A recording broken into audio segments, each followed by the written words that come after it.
Hey, what's going on? Damon Tate here with the PT Entrepreneur Podcast. And we got Jeremy DuPont back, owner of Patch, which is our favorite marketing company.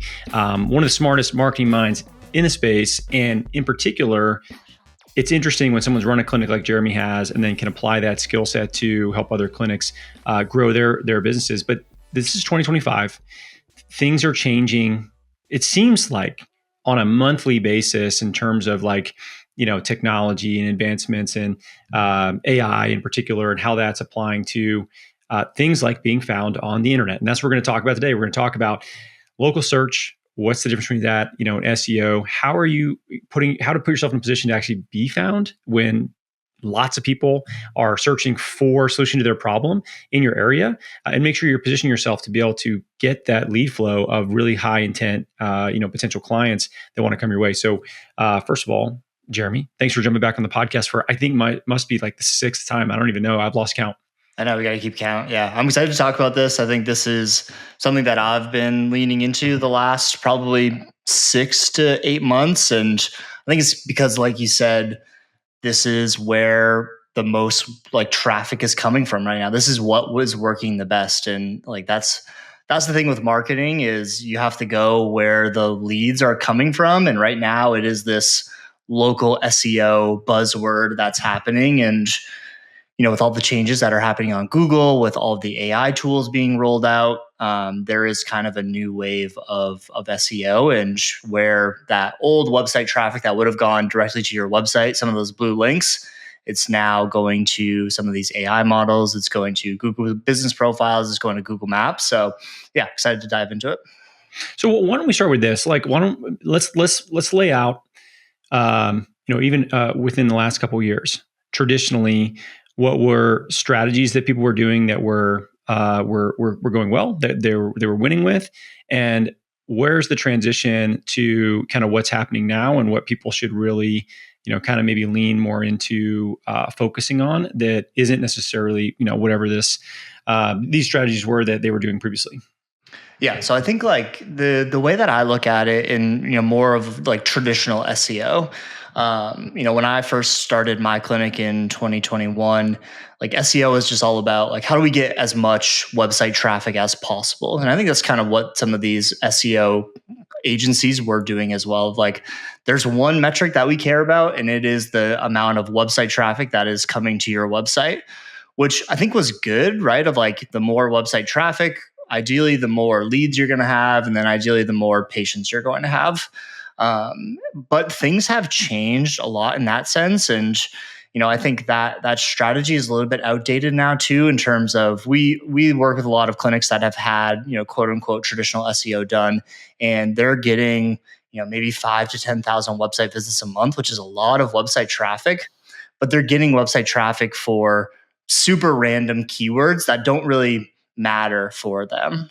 For example, one of the clinics that we looked at was ranking for rib flare and just that keyword. So if somebody typed rib flare into Google, their website was popping up and people were going to their website from there, and that was counting towards their website traffic, which again is great. They had high domain authority. They were getting that website traffic, but somebody searching for rib flare, it's not a potential patient unless they are right down the road from you.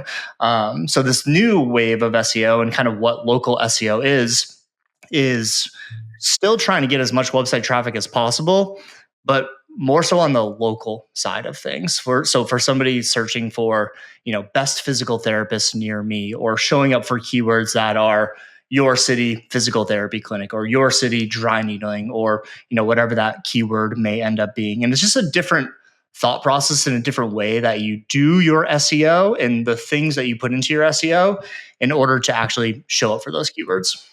Well, I mean, let's kind of define. So SEO, search engine optimization, and so traditionally it was volume, right? Volume, you wanted to kind of show up organically, and for this kind of change that we see that's happening now is this more driven by the fact that, we're seeing maybe more people use AI tools for search purposes and get recommendations? So, being able to be hyper localized is helping with that as well? Or what's driving the change? Because I think for a lot of people, if they've ever used any sort of search engine optimization, or if they've gone down the path of really trying to build density in their website with blog posts and things like that, they might just be missing the mark on where things are going. And they have a ton of work they probably have put in or continue to put in. And maybe they're even spinning their wheels and not even realize it. Totally, yeah. So if you look at like page one of Google, right? And if you're a clinic owner, I always suggest people do this, is if you just type in physical therapist near me and you look at what the page one of Google looks like, what it looked like 6 months ago versus what it looks like now are two totally different things. Page one has totally changed. So beforehand, when you type that in, basically what you'd get is you'd get a number of paid ads, and then you get all of the blue links. And that would be all like the traditional SEO that you're doing. You're trying to get your website links to show up on page one for a certain keyword. But now if you do that same thing and you type in best physical therapist near me, you still get the paid ads at the top. But now what has changed is like 3/4 of the page are all Google business profiles and Google Maps. And then you have a handful of the blue links down at the bottom, but people really don't get down to that point. So optimizing for those blue links or website URLs sometimes is kind of a lost cause because people don't even get down to them. Whereas with the local SEO and kind of what we're talking about today, that's more so optimizing for your Google business profile and making sure you're showing up in the top 3 on Google Maps, because that's what Google's page one looks like now. So you need to be optimizing for, again, what people are actually seeing. Yeah, it's interesting to see the difference too in the search, because I'm assuming, Google is in an interesting position. They are obviously dominant in search. They become their own verb, right? Like that's how integrated they are in people using the internet. But they've even changed the way in which they're providing feedback from searches, to where they have their own AI summary basically of things. And even whenever I've looked for things, I've actually seen them recommend certain companies in their summary, which is interesting, right? So if you haven't done this or aren't using this, it's just I don't even know if you can turn this feature off. It's just how they've sort of changed their search feature. But you'll see an overlaid AI summary at the top, and then you can go down below that. So when we look at these strategies, because obviously they work together, where do you feel like this fits with ads and how they work together? Yeah, I think like there's a couple different ways to look at this, right? And I think there's the way I break it down is there's really like two different types of searches happening as well. There's more of like a informational search and there's more of like a transactional search. So somebody that's doing like more of an informational search, this certainly could happen on like more of like a ChatGPT platform where they're trying to just gain more information about what they're trying to search. You can do it on Google as well. That's where a lot of these AI like Gemini summaries are coming into play. So a search like this would just be like, my back hurts. What do I do about that? And then the AI will give you some type of summary based on what that is. So it'll give an article about the 5 best back pain exercises, or it'll send you a WebMD article or whatever it might be.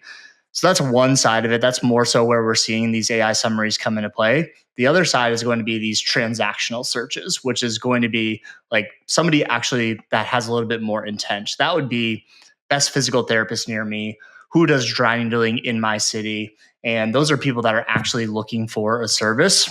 Right. And those are certainly like we're getting the AI summaries for those.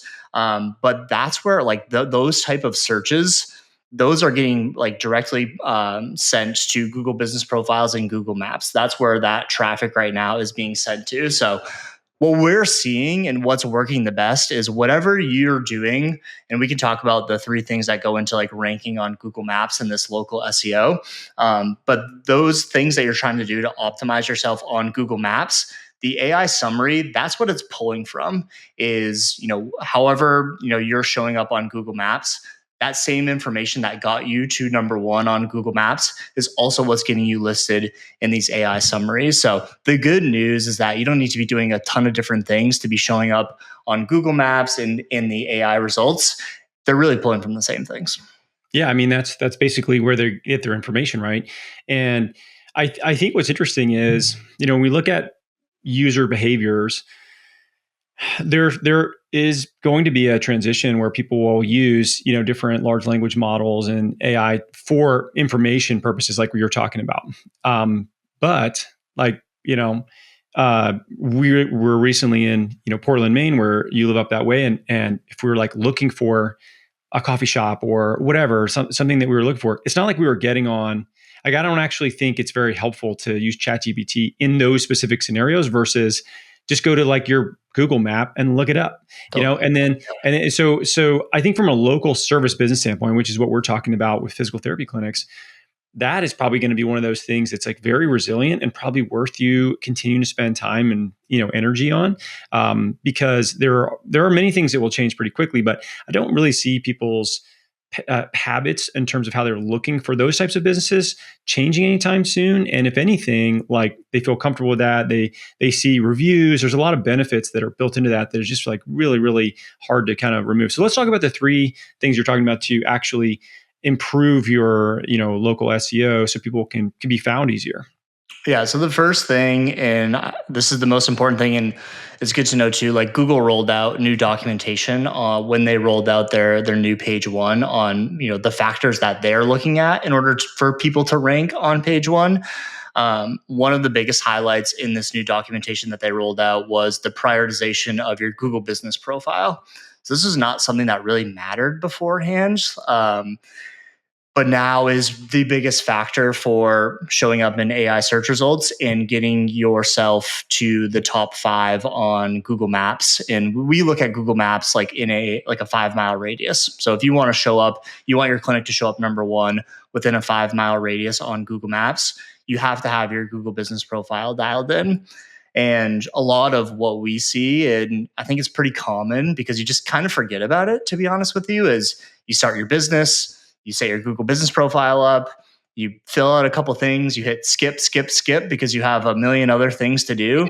And then you totally forget about it 2 years later and you haven't updated photos. Maybe you've moved and you haven't updated your address. And it's just one of those things that kind of falls to the wayside, but is now the number one ranking factor for this new like local SEO and these AI models. So making sure that that full profile is fully optimized. You're continuing to update it consistently as well. Consistency was one of the biggest, like the word that was said the most in Google's new SEO rollout was, you need to be consistently posting on Google Business. You need to have consistent new pages on your website, which we can kind of talk about afterwards. But it's not just a set and forget thing anymore. You need to be continuously adding posts, updating services. If you were closed for the 4th of July, you should have updated your hours and said that you were closed for the 4th of July, because really what Google's looking at is the more you update your profile, the more it actually believes that you're a business that's still in business. Yeah. And if you just haven't touched it for 2 years, Google doesn't really know if you're still in business because there's loads of dead Google business profiles out there. And the last thing that it wants to do is send users to a business that's not in business anymore, because then people are going to go to ChatGPT, and that's how they lose all their traffic share. Yeah, that makes complete sense. I mean, if you think about it from the standpoint of, you get 100% of the blame for a bad referral and 50% of the credit. So like if they are, sending people to businesses that are not functioning or they're not very active, then they probably view that as a risk for them, right? And versus if you're active on their platform, which is just kind of the trade-off that we have to make. Like as physical therapists, I get it. Like I just want to treat patients, and I didn't really give a shit about Google or SEO or these things would have made me fall asleep. Maybe you're falling asleep right now. But wake up, because this shit is important, and it's how people are looking for you. And the reality is, it's more about learning like the rules than it is, about the end result, right? So it's like my son is, I'm basically his summer math tutor. It's getting very hard for me because it's like hard math, and it's getting into like algebra territory. It's like the tapping me out in terms of where I'm at. But the thing with math is, it's not really about the answer. It's about understanding the rules and how you got what you're getting to. So, if you look at this from the lens of, if you want to win in terms of getting more clients and building your business, you just need to understand what are the rules that we're playing by. And the rules change, and that sucks. Because like I remember when we were doing a lot of like meta ads, and they did an iOS update, and a lot of it changed in terms of being able to target certain people, and it really changed the ability for you to do those effectively without a ton of tracking in other ways. And it just changed, and that's just the way it works because it's their business, not ours. But it heavily can affect our businesses. So you just got to be comfortable with the fact that these rules, they change and businesses change. You got to be adaptable. So this is something that we wanted to bring up because we're seeing a lot of really fast progress for people that are really leaning into these. And if you can be on the front end of that versus a lagging individual, you're going to have exponential benefit from that as well. Yeah, I don't think that like a bigger chain clinic are going to be able to make the snap changes that a smaller based clinic is going to be able to do. And we're seeing it right now. Some of the clinics that we work with, one of them is like in the Dallas area, and Dallas is really hard to rank for. There's a lot of businesses there, and we got their clinic to within a 5 mile radius in Dallas, which is a pretty big radius. In the top 3 in that 5 mile radius for physical therapy and dry needling within 30 days. So it was a very quick turnaround. You good? You ever see the video of the guy who's like the newscaster, and then he swallows a bee? He's like next to that's that's what it makes me think of. Like, no, take a minute. It happens to me sometimes. But the reality is, like, when you look at ranking for these things, what you're talking about with this clinic, that's a big market, tough market. And the other thing too, if you think of, I look at it in relation to how much would you have to spend on ads to consistently rank in the top 3 of that, in comparison, because it would be quite expensive. Yeah, especially in a competitive area like that. Like cost per click is certainly going up, just in general across the board, just because there's more competition. Hinge Health is coming in; they're spending a bunch of money on advertising. There's a lot of changes happening all over the place, and that's where I think for us as small clinics, if we can go in and tweak some things on our Google business profile and now own the lion's share of some of the search traffic that's coming through Google Business and Google Maps, like we should be taking advantage of these things because we don't have unlimited amounts of ad spend to compete with some of these bigger clinics. Not saying that you shouldn't be running ads, you certainly should, but like you've got to be playing both sides with this. And I think we kind of just talked about it too. I think this local SEO strategy here, it really is AI proofing your business as well, because whatever route AI goes and wherever all of the search traffic ends up going, I think like these factors that are getting people to rank on Google Maps and this local SEO, that is what is going to continue to happen in ChatGPT and inside of some of these AI models. So you really are the foundational work that you're doing now. Not only can you take advantage of these new changes, but you're also setting yourself up for the next 3 to 5 years for whatever's going to happen with AI. Yeah, and I mean, we have to kind of think about is it's not like the way that let's say just ChatGPT, for instance, as like a large language model that's sort of the biggest one that most people are using.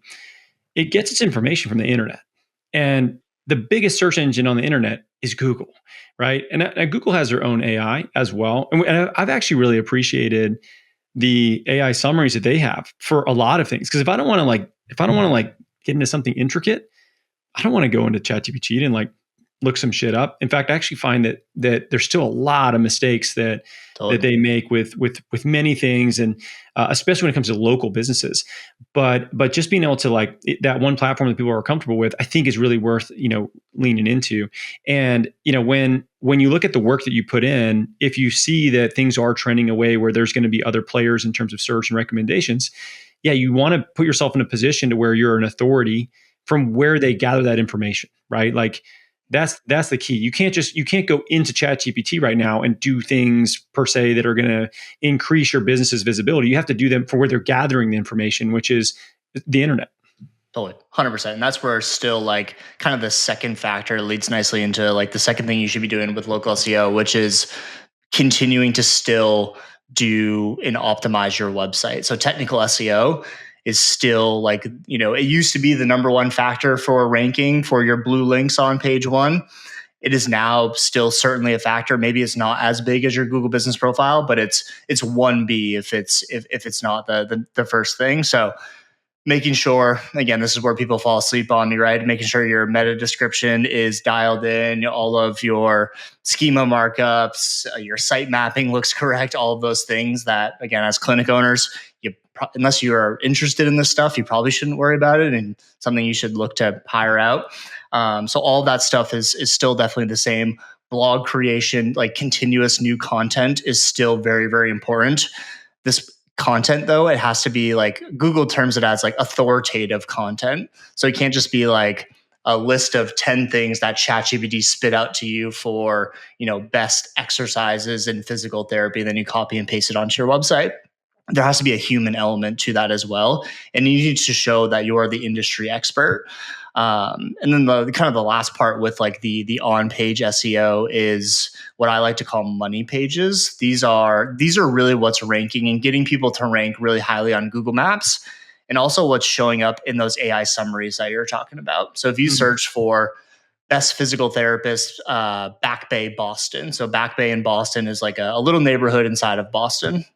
What's going to show up in those AI summaries, like you can see, if you see those AI summaries, those are all just like hyperlinks, and they're just like little, like they pull a little bit of information from each of the pages that the AI has scanned, basically.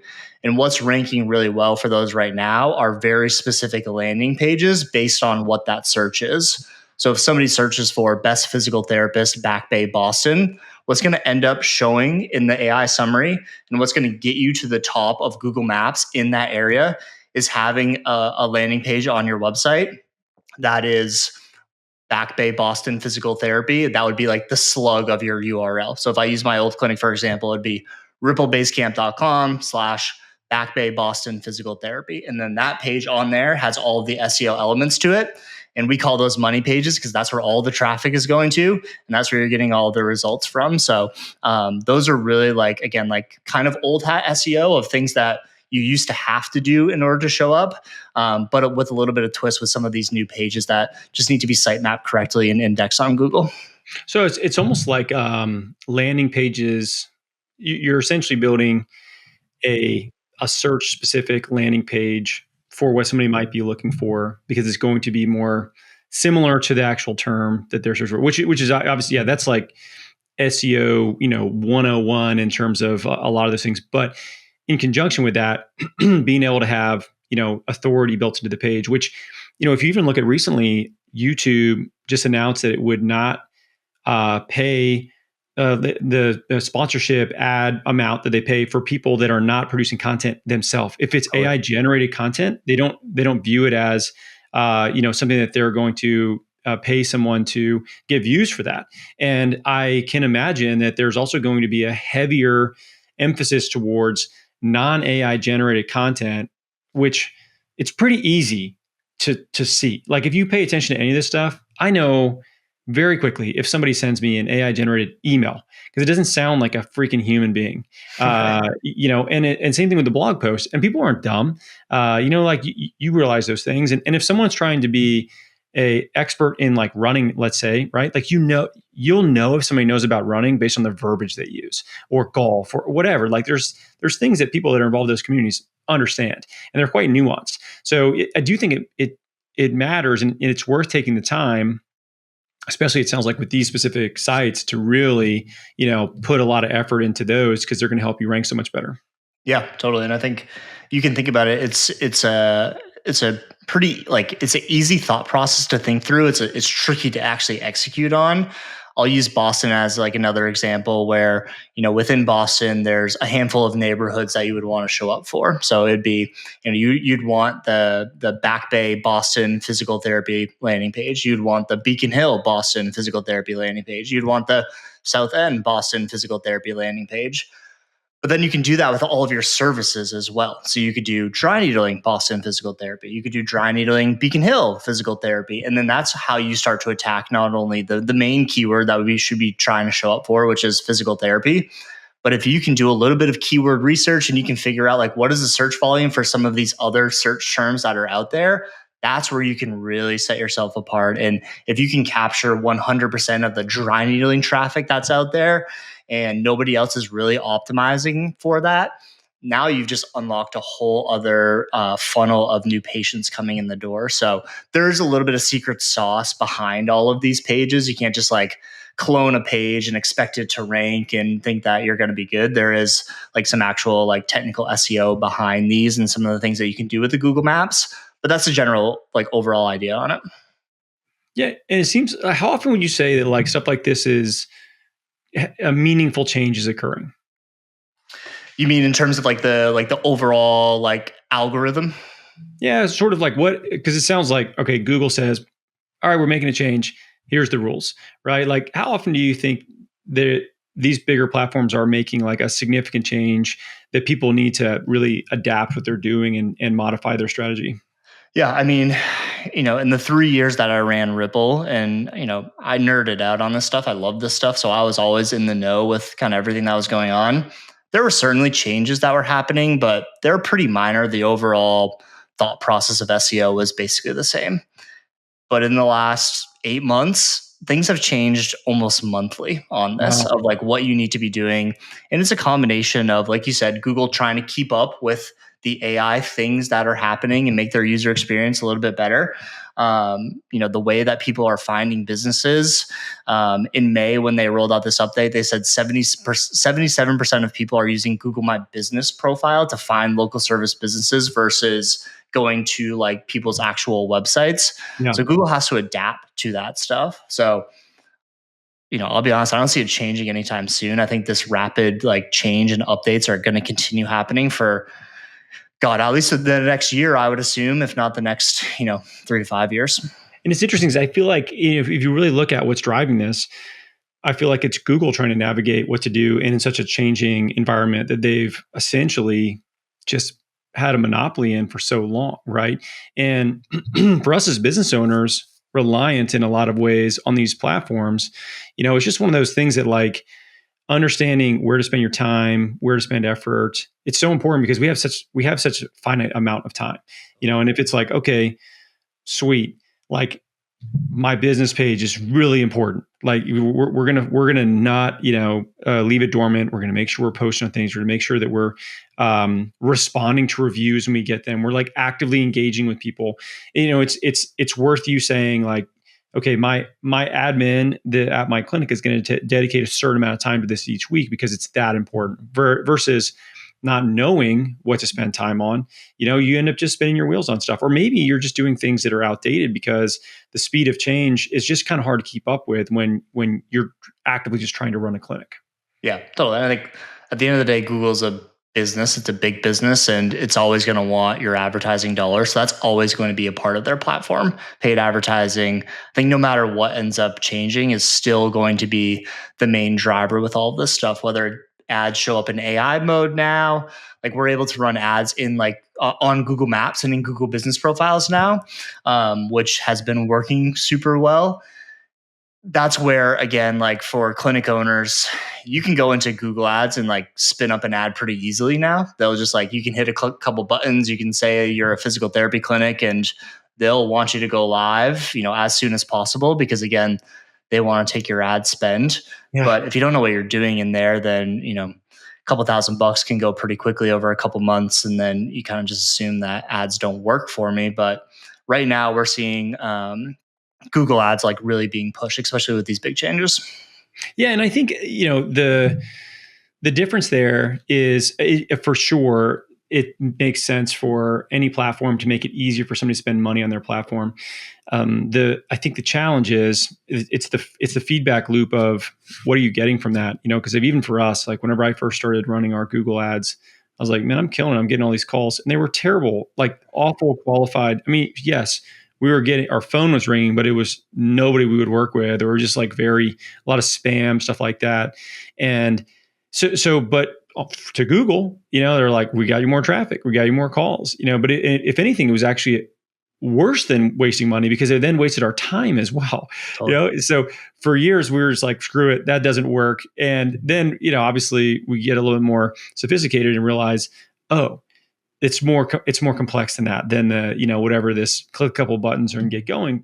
And then you need to be more sophisticated with what you're searching or trying to rank for search, and where you're sending that. Like there's a lot of components with it to where what's the landing page say? How easy do you make it for people to, get in touch with you? Just like so many little things that can make a big difference, right? So I think for you, like if somebody zooms out and they say, okay, look, sounds cool, I'm busy, right? Like here's what's the most important thing for me to like actually spend some time on, or to have somebody on my team spend some time on, because I'm not sure I can do everything and probably shouldn't do everything on their own. But if they have a finite amount of time and money, what's the number one thing they should focus on? Yeah, I think like getting another like nice tee up for like this other part of the local SEO. So like the third factor in like getting yourself showing up on Google Maps and ranking on Google Maps. And I think this is just something that most clinical owners just overlook too, especially if you don't have a ton of money. This is something that you can do to really like get your rankings improved on Google Maps, and that's like building trust with Google. So the way that Google ranks you on Google Maps, how much money you spend on paid advertising is all about how much like domain authority and actual trust that you have with Google. So if you're a clinic owner and you don't have a ton of money, you're brand new, you're just starting, or you have an admin that like you want them to try to do things for you, there's like two ways that Google measures trust. One of them is the amount of Google reviews that you have. So if you have an admin that you want them to get out there and you do some like admin task for you, following up with current patients and getting them to leave you a Google review used to be and is still is one of the best ways to get yourself onto page one and get more phone calls and leads in the door. What we're seeing right now is something called like review velocity. So it's not like the amount of like lump sum reviews that you can get. So you might run a campaign, or you do some sort of like internal competition where you get 100 Google reviews, which is awesome. Like that will spike you up nicely. But what Google really cares about is, do you get 5 or 6 every single month? So putting that process in place, if you have an admin, or again, you have more time than money, following up with people and staying on top of people to get Google reviews, huge factor for the amount of trust that Google is actually going to have with you. And again, like the more trust you have, the less you're going to pay per lead on when you're running paid ads, and the more just organic traffic that you're going to get. So I think that's a really easy thing to do. The other part of the trust is the amount of local directories that you're listed in. So local directories, what a local directory is, right, is like Google is a business directory, Yelp is a business directory, Yellow Pages. There's kind of like secondary ones like MapQuest and Easy Local and kind of all these random ones. Making sure you're listed in all these and your business is actually just visible in a lot of these directories is super important. There's also like some physical therapy specific ones that some of them you can pay for. Other ones you just have to register yourself through. ZocDoc is one of those that you do have to pay for, but it is like one of these big registries. So you can just search physical therapy directory, and you can get yourself listed in there.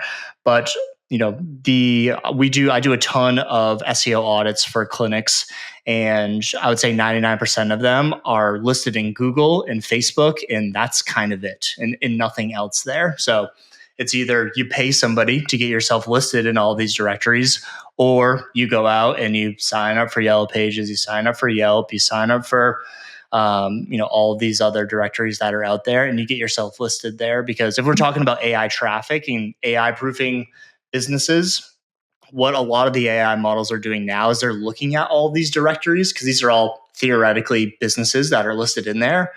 And the more of these directories you're listed in, and your name, address, product, and services are the same throughout all of those, then you're going to be looked at like a legit business by Google. But if you're not, then they're going to be like, again, I don't know if you're really in business or not, because you're not listed in these other directories. So I would say if you got more time than money, get Google reviews, get yourself listed in these directories. Google reviews are, I mean, I feel like for as long as I've been in business, they've been important, and I have a friend that has a home inspection business here in Atlanta, and he has just like an obscene amount of Google reviews. And I was like, how do you get so many Google reviews on a home inspection? and I don't actually know if this is legal what he was doing, but this is what he was doing. He would send people a box of chocolate chip cookies, and I think they were the ones out of Nashville, Christie's or something like that. You just get like a bunch of tins, and they would be branded his company, and it was a thank you card for working with them. And then he part of it would be an ask, and like, oh, by the way, like we're a small business, people really, they value the opinions of others, and there would be like a link to their Google page, and they could go and leave a review, and they get so many. And he's not, I mean, he's a sharp guy. He's like, look, dude, you send somebody cookies, everybody loves cookies. Then you have reciprocity, and they're more likely to want to go and leave a review, and it's like, I don't know, $15, $20 worth of cookies or something like that. But it was one of the biggest drivers for people wanting to work with their business, because they may search your business and find you through there, but there's also a level of credibility that you give to complete strangers that have decided to leave their opinion on a business. And if one clinic has 100 and another clinic has 1,000, like, it is exponentially different. What you don't want to do is be that one that has like 3, and there's all these other ones that have 50 to 500 or whatever, and then you really get left out, right? So I completely agree with that. I think it's such a big part of the decision-making process for so many people. Yeah, I call it digital word of mouth, basically. These are other people talking your business up, and instead of people doing it in person, you can just see other people talking about your business online, which obviously more and more people are going that way. And I think, yeah, the home inspection business, I learned a lot from like the home services world. So pest control, lawn care, like all those guys are killers in the SEO game and the paid advertising game, because they have to be. Like that's just their market there. And same sort of tactics of, hey, I sprayed the whole house. I'll do up there on the porch. If you don't mind just leaving a Google review, I'll go and do that really quickly for you. And if you can figure something like that out, then, you're just going to get that consistent flow of Google reviews coming in the door. It is, I think, like you said, it's that word of mouth. And if 5 years from now your clinic has 2,000 Google reviews and a new clinic pops up, like, good luck trying to beat you. Like, it's never going to happen. No, and one thing we actually found a lot of success with was honing in on people that had Gmail accounts. So, if we had a patient that when they sign up and in their, in our CRM, we see they have a Gmail account, then whoever the provider was, we would make sure, like, hey, make sure you touch base with them, and we'll follow up with an email with a link that makes it super easy. They click there and they're right into it. And some people, you can even let them know, like, you can just leave us a 0 to 5. Right? You don't have to write anything if you don't want to. And if you do, here's an example of like what other people have written.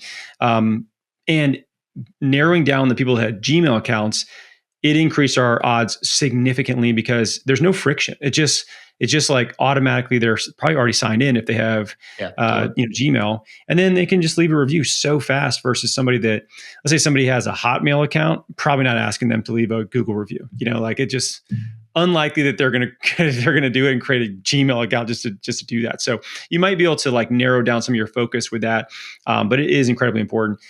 Jeremy, this has been super helpful. I've actually learned a ton on this, and if people are interested in getting an audit on the SEO stuff, like seeing if they're even focused on the right things, or the new things that are being rewarded a lot more.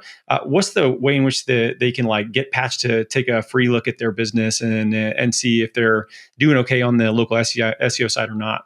Yeah, so if you head over to thepatchsystem.com, you'll see, like, in our free goodies tab, you can sign up for a free SEO audit.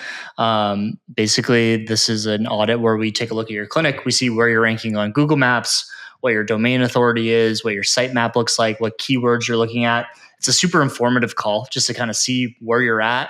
We'll kind of give you an idea of like, here's what you need to be doing, and here's a potential. A really cool factor with all that stuff is just seeing like, what is the search volume in your area? And I think a lot of people don't realize, like, oh, like, somebody's searching, there's 3,000 searches a month for Greenville physical therapy. I would have assumed that there would have been 20 searches for that. Yeah. So it really, like, it puts in perspective how important this stuff is. And yeah, it's totally free call. Head on over to our website there. You can message me on Instagram too, just at _ Jeremy DuPont. Happy to point you in the right direction. Yeah, I would say too, if you're interested in this stuff and you want to kind of get a better idea, especially visually, of some of the stuff Jeremy's talking about, you do a really good job of highlighting that on Instagram as well. With kind of giving case studies and things of that nature. So if you're interested, definitely head over and check out his account for that. But Jeremy, dude, you're the man. You know so much about marketing. You help us out a ton. Thanks so much for your time. Really appreciate it. Thanks, Dan. Appreciate it. All right, see ya.